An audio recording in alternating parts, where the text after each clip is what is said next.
It's been said to death that Horizon Zero Dawn released 3 days before Breath of the Wild, but even against those odds, Horizon did exceptionally well. It's become a staple series in the Sony catalog, and that's wonderful to see.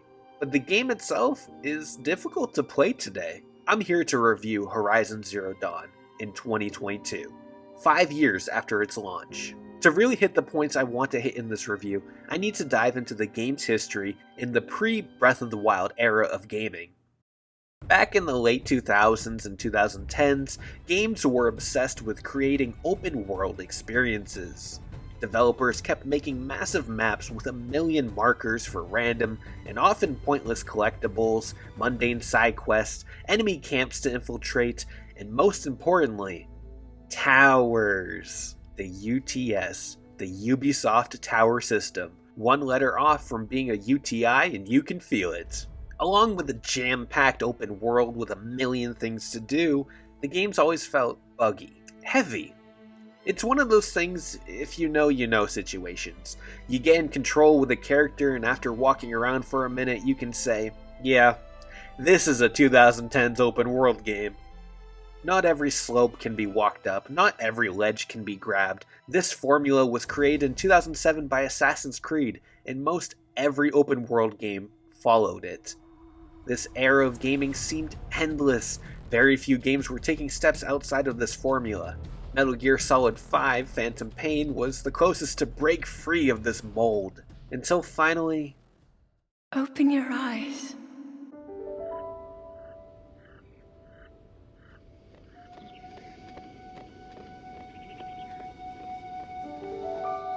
Breath of the Wild.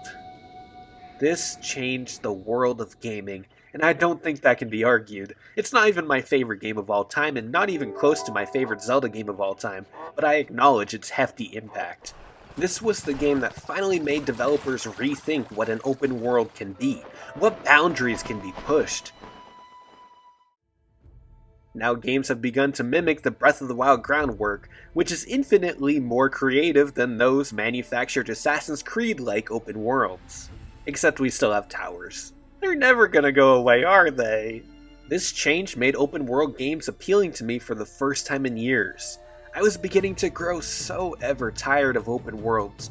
By 2015, whenever I saw an open world game, I would immediately write it off.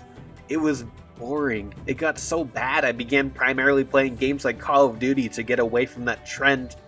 That's how you know things were bad when I started playing Call of Duty. When I first saw Horizon Zero Dawn, I was intrigued by the gameplay, but when I saw it was no different than any other open world game at the time, I forgot about it, especially when it was announced to be launching literal hours before Breath of the Wild. It was metaphorically dead to me. Until reviews dropped and they praised the game to high hell, something I really did not expect. I found it hard to tear myself away from Horizon even after I'd finished its main campaign some 40-odd hours later. Its primary element, squaring off against mechanized animals, is such a success, it makes up for the ongoing repetition of the game's activities. Guerrilla Games has delivered one of the best open-world games of this generation, and redefined its team's reputation in the process. I was intrigued. And after dropping 150 hours into Breath of the Wild and completing Nier Automata in 35 hours, which also released in 2017, I picked up Horizon Zero Dawn. And let me tell you, playing this immediately after Breath of the Wild and Nier Automata was the second biggest mistake of my life, only behind dropping $80 on the Mighty No. 9 Kickstarter. Horizon just flat out could not match up to the two games that are considered to be some of the very best of the decade. Movement was sluggish in comparison, there was no glider item to support vertical exploration, melee was clunky, the world felt artificial, it felt like a 2010s open world game when Breath of the Wild and even Nier Automata broke free from that trend. So I stopped playing it, and left it, for years, until now, in 2022. I played it, I beat it, and it was painful. But it's a reminder of how things were back then, and Horizon truly does a remarkable job at mastering this overdone formula. But it's still that formula. Horizon Zero Dawn is a brilliant game, and the last great open world game of its kind. What's cooking, Ladle Gang? I hope the apocalypse has soup. It's easy to make, so surely they'll keep making it when robot dinosaurs are roaming the world. How else will the Ladle Gang thrive? We live for soup. Or chowder. Chowder's good too. As I've already blabbered about in this video, I've finally taken the time to review Horizon Zero Dawn, a game that I've grown to love over the past few weeks. A game that'll linger in my heart far longer than most Metroidvanias and Zelda-likes I play for a review. Horizon Zero Dawn follows the story of Aloy, a mysterious outcast who is a strong, independent woman. Let's fucking go! Aloy traverses an apocalyptic America where robotic beasts freely roam, murdering hundreds, maybe thousands each day. But don't worry about them. They're only the backdrop to the main story. Aloy's heritage. You know, where she comes from, her parents, and all that jazz.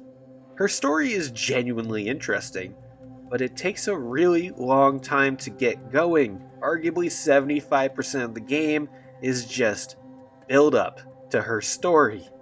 It begins with very predictable beats and then focuses on building the world of Horizon until finally reaching the exciting and unpredictable plot about Aloy's past. The majority of characters introduced are unfortunately forgettable. Well, forgettable in terms of character, but not aesthetically. When some characters showed up, I was able to identify them because I remembered their ridiculous looking outfits. But the names though, yeah, I got nothing. I only remember Aloy's name. I mean, there's the hologram dude guy, Selena. Then there's bad facial hair dude who looks like my old boss. Then there's the random dude with a scar on his face. The King Lord man. I don't know. None of these characters did much for me. Gildan though. Gildan from the DLC. Gildan the GOAT. By the Forge. You are a wonder! Besides Gildan the GOAT, I'm here for Aloy. Give it up for our awesome protagonist. Let's go. Her arc is infinitely more interesting than anyone else and anything else in this game. Fuck me up, Queen. I wish the game focused entirely on her story rather than building the world, but the world building does complement her origins, and they're laying the foundation for a AAA gaming series, so I get it, but it makes it real hard to recommend to people because of that. Enough story, let's talk gameplay. I already went over how this game falls into the 2010s open world category. Clunky movement, lack of climbing accessibility, artificial design, but even with that, it's still pretty ding-dang darn good. The main focus on the gameplay is the combat, specifically precision combat. You know, all those shooter games, Call of Duty, Titanfall, Battlefield, whatever other first-person shooters out there these days, you can just spray your gun and get away with kills, which is totally valid. It's so fun to just spray and pray. But Horizon is all about precision. Each robotic monster has a specific weakness. Some robo-dinos have giant tanks on their back. Shoot that to do damage. Some flying robo-boys have a weakness on their chest. Knock that. So on and so on. It's easy to be precise because Aloy primarily uses a bow, which is excellent to see. Archer representation, baby. She also uses some other fun gadgets, specifically my main, the slingshot. Yeah! I love it when a game hands me a boomerang or a slingshot. Like, I'm a real Ocarina of Time baby, and it shows. The combat isn't perfect for me though, oh no. The game pushes the player into primarily using ranged weapons. Don't even try using melee. It's slow, clunky, awkward, and just a mess. I primarily utilize a healthy balance of range and melee attacks in open world games, but this game made me avoid melee as much as possible. I'm shocked by how bad it is. They also have upgrades for it. Like, who is going to use it? Who's going to upgrade this? I mean, I guess in the late game I used it to one-hit some weaker enemies, but for the majority of the game it's so trash. I'd love to see this overhauled in future installments, like maybe throw in a parry move. That'd be really cool, please. Like, add parry to literally every game ever. It makes every game better. Anyway, just stick to your bow, or slingshot. Hell yeah, slingshot. Luckily, I was able to experience the best part of Horizon Zero Dawn. Its DLC, the Frozen Wilds. Normally I would skip on story DLC unless a game really hooks me, but I decided to go all in on Zero Dawn. It's definitely because I kind of feel bad for not giving it a thorough shot in 2017, and also because the sequel is right around the corner and I'd like to play that game this year. The DLC follows Aloy hanging around Yellowstone, you know, the big geyser in America that goes swoosh. The story told in the DLC is far more interesting than anything in the main game. They were finally able to weave excellent world building and riveting characters together. This game's world building truly is something else, so it's nice to see some character writing on the same level as the world's writing. Also, it gave us Gildan the Goat. Oh, that's a whole lot prettier, isn't it? Gildan, Gildan, Gildan, Gildan. The absolute best part of the DLC is the finale. The final dungeon was remarkable. It was a far louder finale than the one found in the base game. Not saying the ending in the base game is bad, it's just calmer and more emotional, which is just as good. But I felt like a real badass in Frozen Wilds. Oh my god, yes. Frozen Wilds has me excited to see how the developers, Guerrilla Games, will handle the sequel, Forbidden West. It has so much potential to surpass Zero Dawn and could become one of the biggest games of the decade. Normally I score each game I review, but I just don't feel confident in a score for this game. I want to give it a 9 out of 10 for having considerable highs from the era of the 2010s open world games. But I also want to give it a 7.5 or maybe even a 7 for being part of that era. It's tough. Just know that I genuinely love this game and I do cautiously recommend it. Just know what you're getting into and be patient. You will find something worth holding on to. Gobbled it right up. We'll find out after I've... What do you think of the music?